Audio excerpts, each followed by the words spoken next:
అమరావతి అనే సువిశాలమైన రాజ్యాన్ని వీరభూపతి మహారాజు ఎంతో ధర్మబద్ధంగా పాలిస్తూ ఉండేవాడు. ఆయన చాలా గొప్ప విజ్ఞాని. మనుషులను శిక్షించడం కంటే వారిలో మార్పు తీసుకురావడమే నిజమైన న్యాయమని నమ్మేవాడు. ఒకరోజు మహారాజు వీరభూపతి సాధారణ వేటగాడి దుస్తులు ధరించి అడవికి వెళ్లడానికి సిద్ధమవుతూ ఉంటాడు. అక్కడికి మంత్రి నీతిశర్మ, సేనాధిపతి ఖడ్గవర్మ వస్తారు. మహారాజా, మీరు ఒంటరిగా అడవికి వెళ్లటం నాకు ఏమాత్రం సమ్మతం కాదు. ఆ అడవిలో క్రూర జంతువులే కాదు, దారిన పోయే వాళ్లను దోచుకునే దొంగల ముఠా ఒకటి ఉంటుందని మన గుడాచారులు నాకు చెప్పారు. మీకు రక్షణగా కనీసం 10 మంది భటులైనా ఉండాలి కదా మహారాజా. మీకేమైనా ఆపద వస్తే ఈ రాజ్యానికి దిక్కెవరు? భయపడకండి మంత్రివర్య. రాజు ఎప్పుడూ భటుల మధ్య పట్టుపరుపుల మీద ఉంటే సామాన్యుడి కష్టం. అడవిలో ఉండే వాస్తవం ఎలా తెలుస్తుంది? దర్బారులో కూర్చుని వినే మాటల కంటే ఒంటరిగా తిరుగుతూ చూసే వాస్తవాలు పాలకుడికి చాలా అవసరం. నేను ఏ ఆయుధాలు లేకుండా వెళ్లటం లేదు. నా వెంట విల్లు ఉంది. దొంగలు వస్తే ఎదుర్కోగల సత్తా నాకు ఉంది. కాని మహారాజా, మీరు కనీసం మధ్యాహ్న భోజనానికి సరైన ఆహారం కూడా తీసుకువెళ్లడం లేదు. వంటలవాడిని అడిగితే మీరు కేవలం 3 సజ్జ రొట్టెలు మాత్రమే చేయించుకుని ఒక చిన్న గుడ్డెలో కట్టుకుని వెళ్తున్నారని నాకు చెప్పాడు. ఆ 3 రొట్టెలతో మీ ఆకలి ఎలా తీరుతుంది మహారాజా? ఖడ్గవర్మ, పల్లెటూరిలో ఒక సామాన్య రైతు రోజంతా చెమటోడ్చి పనిచేయటానికి ఆ రొట్టెలే ఆధారం. పంచభక్ష పరమాన్నాలు తింటే వచ్చే మత్తు ఈ సాధారణ రొట్టెలు తింటే రాదు. ఈ రోజు ఒక సామాన్యుడిగా అడవిలో గడపాలని నా కోరిక. ఏ ఆడంబరాలు లేకుండా ప్రకృతితో మమేకమైతేనే మనసుకు ప్రశాంతత దొరుకుతుంది. మీరు రాజ్యభారం చూసుకోండి. సాయంత్రానికి నేను తిరిగి వస్తాను అని మహారాజు అడవిలోకి బయలుదేరాడు. అడవి మధ్యలో ఒక పెద్ద చెట్టు కింద 3 దొంగలు ఆకలితో అల్లాడిపోతూ కూర్చునుంటారు. ఒరే జగ్గా, 3 రోజులయ్యిందిరా కడుపులో ముద్ద పడే. ఈ అడవి దారిన ఒక్క బాటసారి కూడా రావడం లేదురా. ఆకలితో పేగులు మాడిపోతున్నాయి. ఈ పూట కూడా ఏమీ దొరక్కపోతే మనం ఇక్కడే చచ్చిపోతాంరా. అవునరా జగ్గా, ఈ చెట్టు నీడ కూడా మనకు సెగలు కక్కుతున్నట్లుందిరా. కడుపు కాలుతుంటే ఏ తప్పు చేసినా పాపం లేదు. ఎవడొచ్చినా వాడి దగ్గర ఉన్నది లాక్కోవడమే మన ధర్మం. కళ్ళ ముందు ఏది కనిపిస్తే అది తినేయాలనిపిస్తోందిరా. ఓపిక పట్టరా మారన్నా. భీమన్నా, ఎవడో ఒకడు రాకపోడో వాడి దగ్గర ఏది ఉంటే అది లాక్కుందా. ఎదురు తిరిగితే ఈ కర్రతో దేహశుద్ధి చేద్దాం. ఆకలితో ఉన్నప్పుడు దయాదాక్షిణ్యాలు మనకు అవసరం లేదు. అదే సమయానికి మహారాజు వీరభూపతి అడవిలో చాలా దూరం ప్రయాణించి అలసిపోయి అక్కడికొస్తాడు. ఆయన ఒక చెట్టు నీడన కూర్చొని తను తెచ్చుకున్న మూట విప్పి ఆ 3 రొట్టెలను బయటకు తీస్తాడు. ఆయన చూడగానే దొంగల కళ్ళు మెరుస్తాయి. సాధారణ బట్టల్లో ఉండడంతో ఆయనొక బాటసారి అనుకొని చేతుల్లో కర్రలు పట్టుకొని చుట్టుముడతారు. ఏయ్, ఎవడ్రా నువ్వా? చూస్తుంటే దగ్గర డబ్బులున్నట్టు లేవు గానే ఆ గుర్రం మాత్రం భలే బలిసుందే. మర్యాదగా గుర్రాన్నే నీ దగ్గర ఉన్న వస్తువులను మాకిచ్చేసి ఇక్కడి నుండి పారిపో, లేదంటే ఎముకలు పొడి చేస్తాను. ఊరై జగ్గా, వాడి చేతిలో ఏవో రొట్టెలున్నాయి చూడ్రా. ముందు వాటిని లాక్కో. కళ్ళ ముందు అన్నం కనిపిస్తుంటే నాకింకేమీ కనిపించడం లేదురా. మీకు కావాల్సింది నా గుర్రమా లేక నా ఆహారమా? గుర్రాన్ని తీసుకుంటే దాన్ని అమ్ముకుని 2 రోజులు బతుకుతారు. కాని ఇప్పుడు మీ కళ్లల్లో ఆకలి కనిపిస్తోంది. కోపంతో ఊగిపోతున్న మీ చేతులు వణుకుతున్నాయి. ఆకలితో ఉన్నవాడికి దొంగతనంతో పనిలేదు. రండి, ఇక్కడ కూర్చోండి. నా దగ్గర 3 రొట్టెలు ఉన్నాయి. మీరు 3 ఉన్నారు. తలొకటి తినండి. నా ఆకలి నేను ఇంటికి వెళ్ళాక తీర్చుకోగలను. రాజుగారి మాటలకు ఆ 3 దొంగలు ఆశ్చర్యపోతారు. తమను చూసి భయపడాల్సింది పోయి ఎదురుగా పిలిచి అన్నం పెడుతున్న ఈ వింత మనిషిని చూసి అయోమయంలో పడతారు. ఆకలి దహించిపోతుండడంతో కర్రల కింద పడేసి రాజుగారి చేతిలో ఉన్న రొట్టెలు లాక్కొని గబగబా తినేస్తారు. వాళ్లు ఆ రొట్టెలు తింటున్నప్పుడు ఏళ్ల తరబడి దోపిడీలతో రాని తృప్తి ఆ చిన్న సజ్జ రొట్టె ముక్కలో కలుగుతుంది. అబ్బా, ప్రాణం లేచి వచ్చిందిరా జక్క. ఏమయ్యా బాడ్స్నారే, బాలేవాడివి నువ్వు. నిన్ను దోచుకుందామని వస్తే నీ నోటికాడ ముద్ద మాకిచ్చిండావు. నువ్వు చాలా అమాయకుడు ఇలా ఉన్నావు. నీ రొట్టెలు తిన్నాం కదా అని నిన్ను వదిలేస్తామనుకోక గుర్రానిచ్చేసి నడుచుకుంటూ ఎల్లో. వీళ్లకు ఆకలి బాధ తెలుసు, కాని మానవత్వం విలువ తెలియదు. వీళ్లకు సరైన బుద్ధి చెప్పాలి. నా ఆహారం తిని నాకే ద్రోహం చేస్తారా? సరే, ఆ గుర్రాన్ని మీరే తీసుకోండి. నేను నడుచుకుంటూ వెళతాను. దొంగలు గుర్రాన్ని పట్టుకోబోతూ ఉండగా అకస్మాత్తుగా అడవిలో గుర్రాల డెక్కల చప్పుడు వినిపిస్తుంది. సేనాధిపతి ఖడ్గవర్మ 20 మంది ఆయుధాలు ధరించిన భటులతో కలిసి రాజుగారికి రక్షణగా దూరం నుంచి వస్తూ ఉంటాడు. సేనాధిపతిని చూడగానే దొంగల గుండెలు ఆగిపోయినంత పనవుతుంది. మహారాజా, మీరు క్షేమంగా ఉన్నారా? ఈ ముగ్గురు దొంగలు మీ దగ్గర ఏం చేస్తున్నారు? వీళ్ళు దారిన పోయే వారిని దోచుకునే కరుడుగట్టిన దొంగలు. భటులారా, మహారాజు గారిని అడ్డగిస్తారా? ఈ దొంగలను వెంటనే బంధించండి. భటులు క్షణాల్లోనే ఆ ముగ్గురిని భటులు చుట్టుముట్టారు. ఆ బాటసారి స్వయంగా మహారాజు అని తెలియగానే ఆ ముగ్గురు దొంగలకు కాళ్ల కింద భూమి కంపిస్తుంది. భయంతో చెమటలు పట్టి కాళ్ల మీద పడిపోతారు. మహారాజా, మీరా? మమ్మల్ని క్షమించండి. మీరెవరో తెలియక అహంకారంతో మాట్లాడామో. ఆకలితో బుద్ధి గడ్డి తినే బెదిరించావుతరా. మాకు కఠిన శిక్ష వెయ్యండి మహారాజా. మహారాజు గారి మీదకే కర్రలు ఎత్తుతారా? మహారాజా, మీ ఆజ్ఞ అయితే వీళ్ళని ఇక్కడే చెట్లకు కట్టేసి కఠినంగా శిక్షించి బుద్ధి చెబుతాను. వీళ్ల వల్ల ఎంతో మంది అమాయకులు కన్నీళ్లు పెట్టుకున్నారు. ఆగు ఖడ్గవర్మ, వీళ్ళను ఇక్కడ దండించవద్దు. వీళ్ళ తప్పుకు శిక్ష ఇక్కడ అడవిలో కాదు, నా దర్బారులో ఇస్తాను.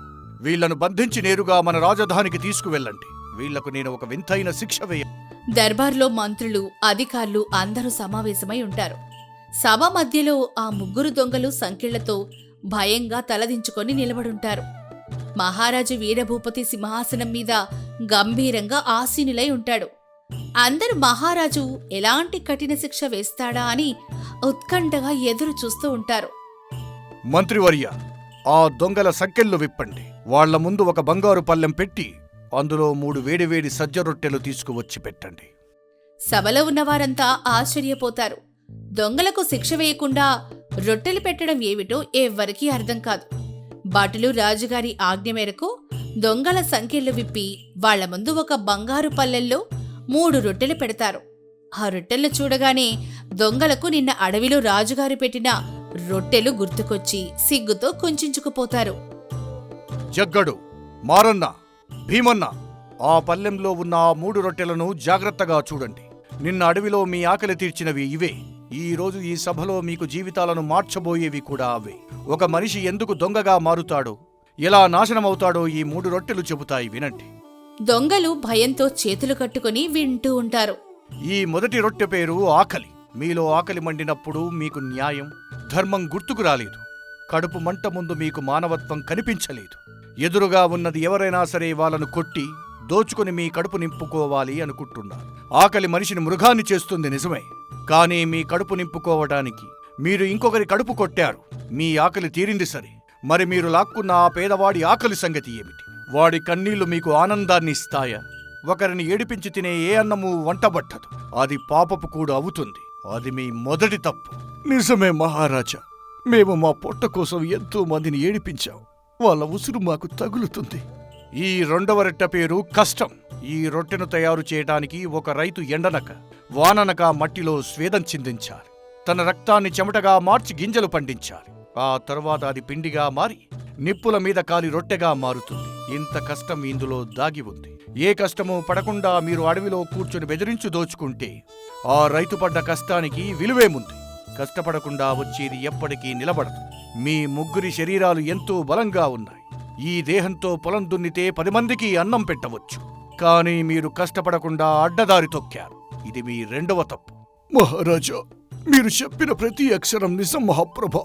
మేము ఎంతో మందిని భయపెట్టాము, కానీ ఎవరి ప్రేమ పొందలేదు. ఈ రోజు మీరు పెట్టిన రొట్టె మా కడుపుతో పాటు మా కళ్ళు కూడా తెరిపించింది.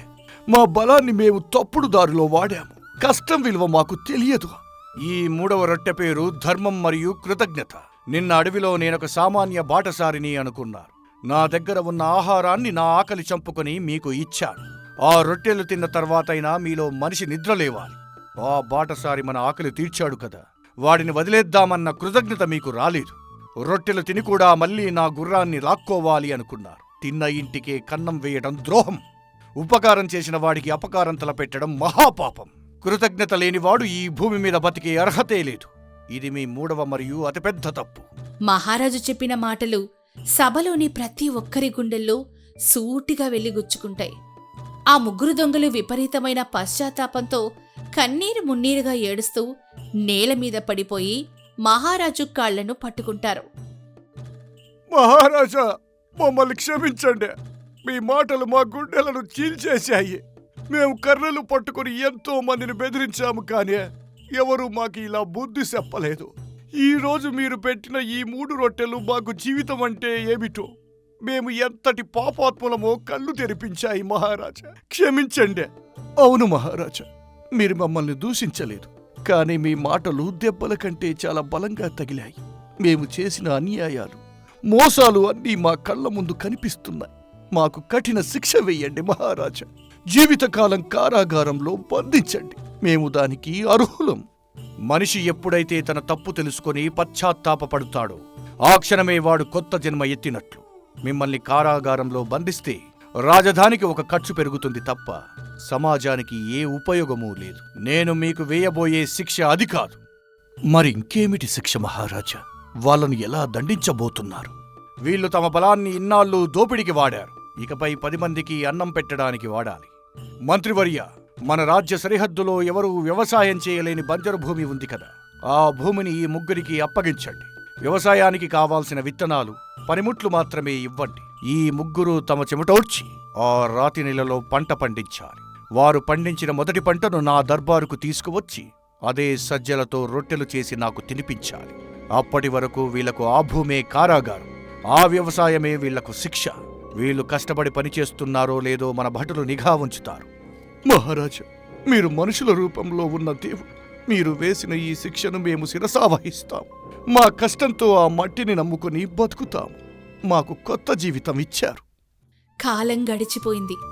మహారాజిచ్చిన రాతి నేలను ఆ 3 దొంగలు రేయింబవళ్ళు కష్టపడి చదును చేస్తారు. ఆకలితో అల్లాడినా అడ్డదారి తొక్కకుండా మట్టిని తవ్వి వ్యవసాయం చేస్తారు. చేతులు బొబ్బలెక్కిన మహారాజుగారి మాటలు గుర్తు చేసుకొని ఆనందంగా కష్టపడతారు. జగ్గా, ఒళ్ళంతా నొప్పులుగా ఉందిరా, కాని రాత్రి పడుకుంటే ఎంత హాయిగా నిద్రపడుతుందో కదా. మట్టితో సావాసం చేస్తే మనిషిలో ఉన్న క్రూరత్వం దానంతటదే పోతుందని ఆ మహారాజు మనకు పనిగట్టుకుని నేర్పించాడు. ఈ చెమట సుక్కల్లో ఉన్న తీపి మనం దోచుకున్న ఏ సంపదలోనూ లేదు. అవునరా మారన్న, భీమన్న, నిజాయితీగా బతికితే వచ్చే ప్రశాంతత ఈ మట్టిలోనే ఉందిరా. వారి కష్టానికి ఆ దేవుడు కరుణించి ఆ బంజరు భూమిలో అద్భుతమైన సజ్జ పంట పండుతుంది. ఒకప్పుడు తప్పులు చేసిన వారి చేతులు ఇప్పుడు కొడవలి పట్టి పంటని కోస్తూ సంతోషంతో వెల్లివిరుస్తాయి. ఆ పల్లెటూరి రైతులు కూడా వారిలో వచ్చిన మార్పును చూసి ఎంతో ఆశ్చర్యపోతారు. ఏమయ్యా జగ్గన్న, ఒకప్పుడు అడవిలో మిమ్మల్ని చూస్తే ఆమడ దూరం పారిపోయేవాళ్ళం. ఇప్పుడు మీ పొలంలో పండిన పంట చూస్తుంటే మాకే అసూయగా ఉంది. మీ కష్టం వృధా కాలేదు. అంతా మహారాజు గారి చల్లని దీవెన వెంకన్న గారు. కష్టపడి పండించిన గింజలను చేతిలోకి తీసుకుంటే వచ్చే ఆనందం దొంగతనం చేస్తే వచ్చే 100 బంగారు నాణాల్లో కూడా లేదు. ఈ పచ్చని పైరు మాకు దేవుడితో సమానం. తాము పండించిన తొలి పంటతో చేసిన 3 వేడి వేడి సజ్జ రొట్టెలను ఒక పల్లెల్లో పెట్టుకుని ఆ 3 దర్బారుకొస్తారు. మహారాజు సింహాసనం దిగి వచ్చి ఆనందంగా వాళ్ళని కౌగిలించుకుంటాడు. వాళ్ళు తెచ్చిన రొట్టెను మహారాజు స్వయంగా తింటాడు. ఈ రొట్టె ఎంతో మధురంగా ఉంది జగ్గడ. ఎందుకంటే ఇందులో ఎవరి కన్నీళ్లూ లేవు. కేవలం మీ నిజాయితీ, మీ చెమట మాత్రమే ఉన్నాయి. ఈ రోజు మీరు దొంగలు కాదు, ఈ దేశానికి ప్రాణం పోసే నిజమైన రైతులు. మీ పాపాలు అన్నీ కడిగివేయబడ్డాయి. నేను నమ్మిన ధర్మం గెలిచింది. మహారాజా, నేరస్తులను కారాగారంలో బంధించడం చాలా సులభం. కానీ మీ అద్భుతమైన ఆలోచనతో వారిలోని అజ్ఞానాన్ని తొలగించి వారిలో ఒక కొత్త మనిషికి ప్రాణం పోశారు. మీ పరిపాలన ఈ రాజ్యానికి శ్రీరామరక్ష. దర్బార్లోని వారంతా ఆనందంతో జయ జయధ్వానాలు చేస్తారు. ఆ 3 జీవితాంతం మట్టిని నమ్ముకొని ఆ రాజ్యంలో నిజాయితీపరులుగా జీవిస్తారు.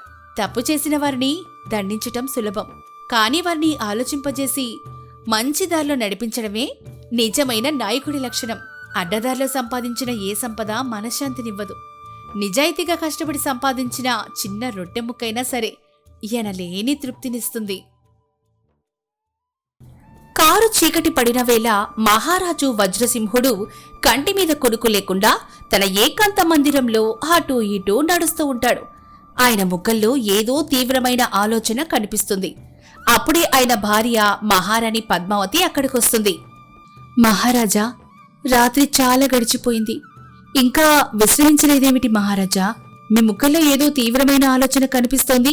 ఏవైనా రాజ్య వ్యవహారాలు మిమ్మల్ని కలవరపెడుతున్నాయా? మన ఖజానా నిండుగా ఉంది. పొరుగు రాజులతో మనకు ఎలాంటి శత్రుత్వం లేదు. అంత ప్రశాంతంగానే ఉంది కదా? అదే పద్మావతి నా కలవరానికి కారణం. దర్బారులో అధికారులు చదివే లెక్కల పుస్తకాలలో అంతా అద్భుతంగానే కనిపిస్తోంది. పల్లెల్లో ఎవరికీ ఆకలి లేదంటారు, కరువు లేదంటారు. అంతా నాదయ వల్లే బతుకుతున్నామని నా కళ్ల ముందు పొగడ్తల వర్షం కురిపిస్తారు. కాని ఈ కనకపు సింహాసనం మీద కూర్చున్న నాకు ఆ పొలాల్లో చెమటోడ్చే రైతుల నిజమైన కష్టం ఎలా తెలుస్తుంది చెప్పు? నా అధికారులు చెప్పే అబద్ధాల వెనుక ఏదో చేదు నిజం దాగి ఉందని నా అంతరాత్మ చెబుతోంది. మీ ఆలోచన ఎంతో గొప్పది మహారాజా. నిజమైన పాలకుడు ప్రజల కష్టాలను వారి కళ్ళల్లో చూసి తెలుసుకోవాలి. కోటగోడల మధ్య కూర్చొని వినే మాటల కంటే ప్రజల మధ్య నిలబడి చూసే వాస్తవమే ఎప్పటికీ సత్యం. మరి మీ నిర్ణయం ఏంటి ప్రభు? నా అధికారులు పంజరంలో రామచిలుకకు ఆకాశం చూపించినట్లు నా కళ్ళు కప్పాలని చూస్తున్నారు. కానీ నా ప్రజల కన్నీళ్లు ఎలా ఉంటాయో నేనే స్వయంగా తెలుసుకోవాలి పద్మావతి. అందుకే నేను ఒక నిర్ణయానికి వచ్చాను. రేపు ఉదయమై ఈ కోటను వదిలి వెళుతున్నాను. మారువేషంలో నా ప్రజల మధ్యకు వెళతాను. రేపు ఉదయం మంత్రివర్యులకు నా నిర్ణయాన్ని చెబుతాను. మరుసటి రోజు ఉదయం మహారాజు వజ్రసింహుడు తన ముఖ్య సలహాదారుడైన మహామంత్రి ధర్మగుప్తను ఎవరికీ తెలియకుండా రహస్యంగా ఒక గదిలోకి పిలిపిస్తాడు. జయహో మహారాజా, ఉదయాన్నే ఇలా రహస్యంగా పిలిపించారు. ఏదైనా ముఖ్యమైన రాజకార్యం ఉందా ప్రభు? అవును మంత్రివర్య, నేను ఈ రోజే ఉదయమే మన కోటను వదిలి వెళుతున్నాను. నేను వెళ్తున్న విషయం మూడో కంటికి తెలియకూడదు. నా ప్రయాణం పూర్తయ్యే వరకు ఈ రాజ్యభారం మీదే. ఏమిటి మహారాజా మీరు చెబుతున్నది? ఎక్కడికి వెళుతున్నారు? మీకు ఏమైనా అనుమానాలు ఉంటే మన గుడాచారులను పంపుతాను కదా. ఒకవేళ మీరే వెళ్లాలనుకుంటే ఎంత సైన్యాన్ని వెంట తీసుకువెళతారు? గుడాచారులు కూడా అధికారుల మనుషులే మంత్రివర్య. సైన్యం వద్దు, రథం వద్దు, ఈ రాజలాంఛనాలు అసలే వద్దు. నేను మహారాజు వజ్రసింహుడిగా కాదు, ఒక సామాన్యమైన బాటసారిగా వెళుతున్నాను. నా ఒంటి మీద ఒక మామూలు పాత వస్త్రం తప్ప మరేమీ ఉండకూడదు. నేను ఒక్క రాగి నాణెం కూడా తీసుకోను. నా ప్రజల మధ్య ఒక సామాన్యుడిలా కలిసిపోయి వాళ్ళ కష్టాలు స్వయంగా అనుభవించి తెలుసుకుంటాను. వద్దు మహారాజా, సాహసం చెయ్యకండి. మీ దగ్గర డబ్బులు లేకుండా, కనీసం రక్షణ కూడా లేకుండా పల్లెటూళ్లల్లో తిరగడం చాలా కష్టం ప్రభు. దారిలో మీకు ఎవరైనా హాని తలపెడితే ఈ రాజ్యానికి దిక్కెవరు మహారాజా? మీ నిర్ణయాన్ని మార్చుకోండి. భయపడకండి మంత్రివర్య. ప్రజలను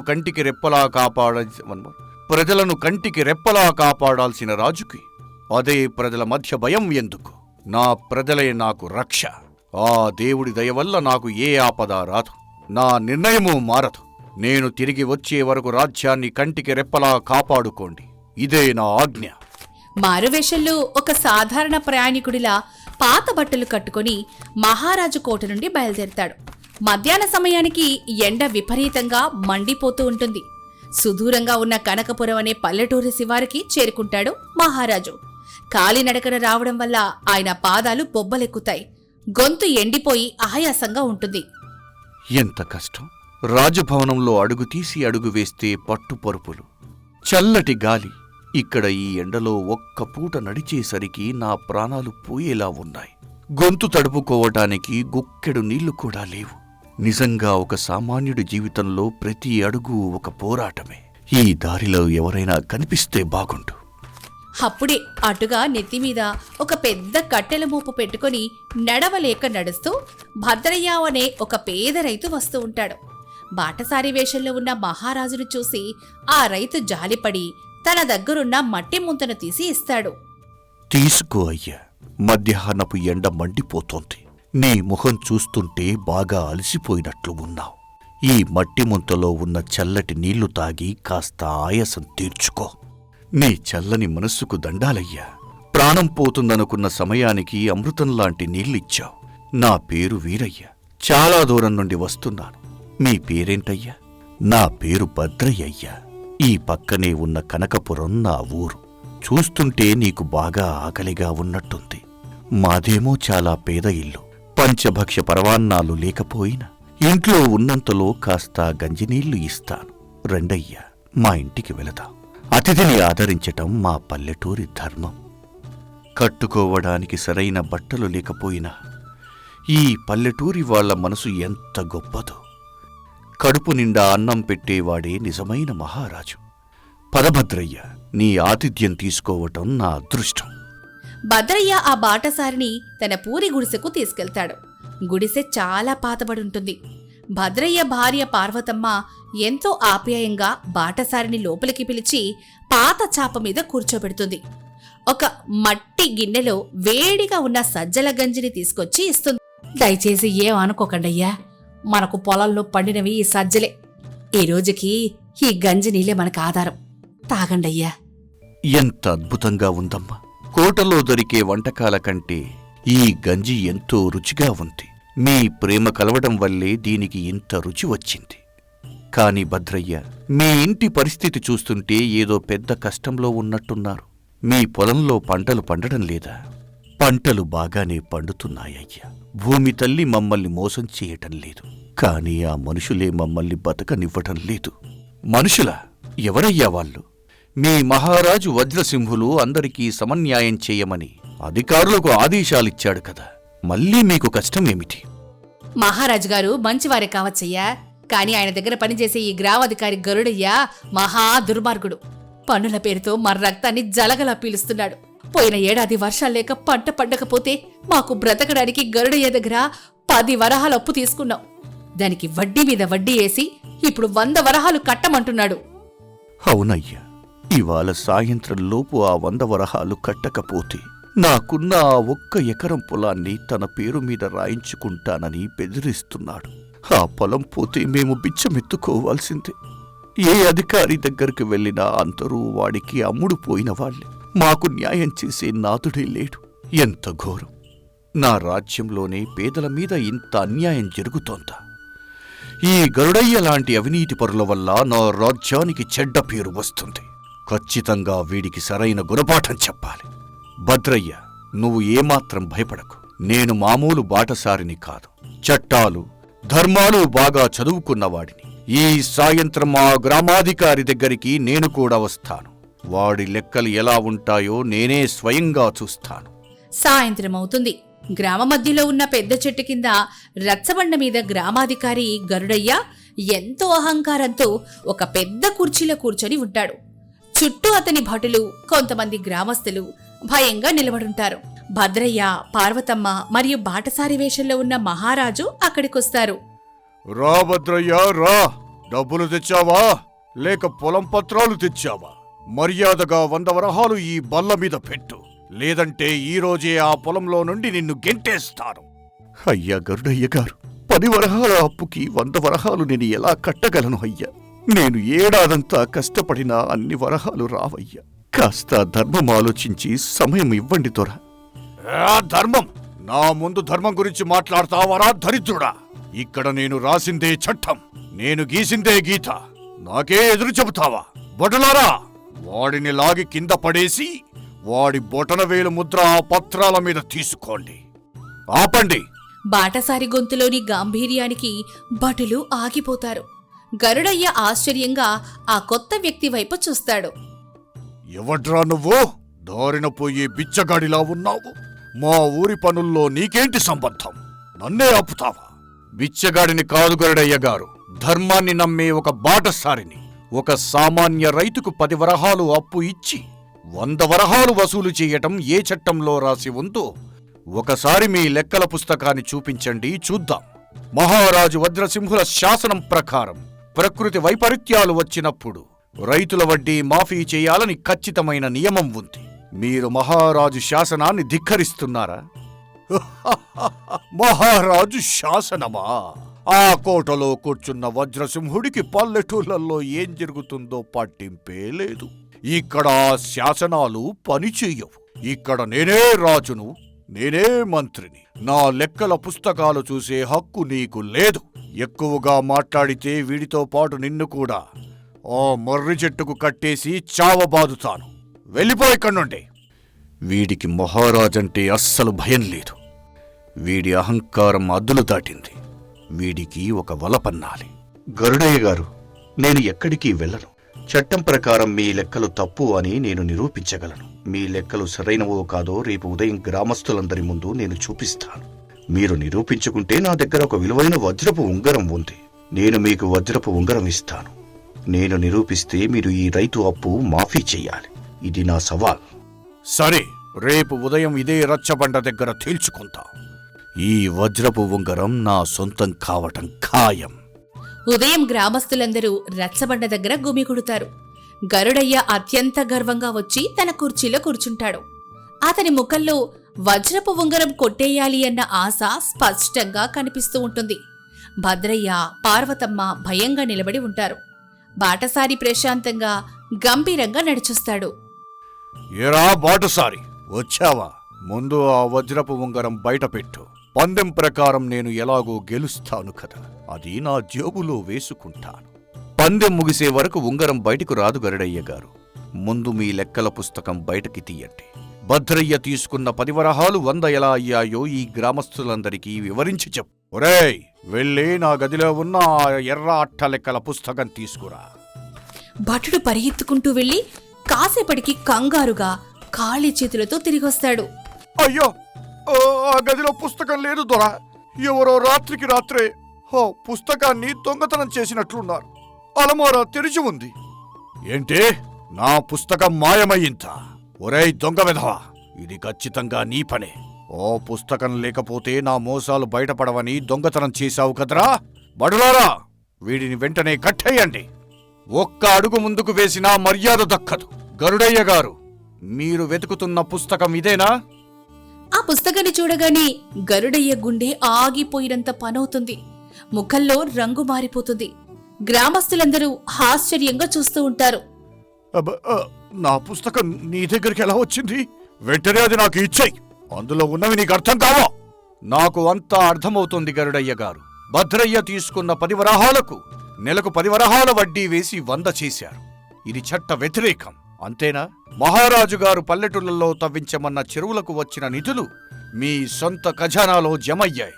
పేదలకు ఇవ్వాల్సిన విత్తనాలు నల్లబజారుకు వెళ్ళాయి. మీరు గ్రామాధికారిగా ఉంటూ మహారాజునే మోసం చేశారు. మీ దొంగ లెక్కల భాగోతం మొత్తం ఇందులో రాసి ఉంది. ఓహో, అయితే ఏంట్రా ఇప్పుడు? ఆ పుస్తకం నీ దగ్గర ఉన్నంత మాత్రాన నన్ను ఏం చేయగలవురా? ఇక్కడ నా మాటే శాసనం. ఆ కోటలో ఉన్న రాజుగారికి నా మీద ఈ పుస్తకం పట్టుకు వెళ్లి ఫిర్యాదు చేసే అవకాశం నీకు ఇస్తే కదా. బడులారా, వీడిని ఈ ఊరి పొలిమేరలు దాటకుండా బంధించండి. వీడి దగ్గర ఉన్న పుస్తకాన్ని లాక్కోండి. భటులు బాటసారిని పట్టుకోవడానికి ముందుకు రాబోతుండగా అకస్మాత్తుగా దూరంగా గుర్రాల డెక్కల చప్పుడు వినిపిస్తుంది. అందరూ అటువైపు చూస్తారు. మహామంత్రి ధర్మగుప్త 10 కొద్దీ రాజభటులతో కలిసి అక్కడికి వేగంగా వస్తాడు. మంత్రిని చూడగానే గరుడయ్య ఆశ్చర్యంతో వణికిపోతాడు. మహామంత్రి గారు, మీరా ఇలా అకస్మాత్తుగా మా పల్లెటూరికి విచ్చేశారు?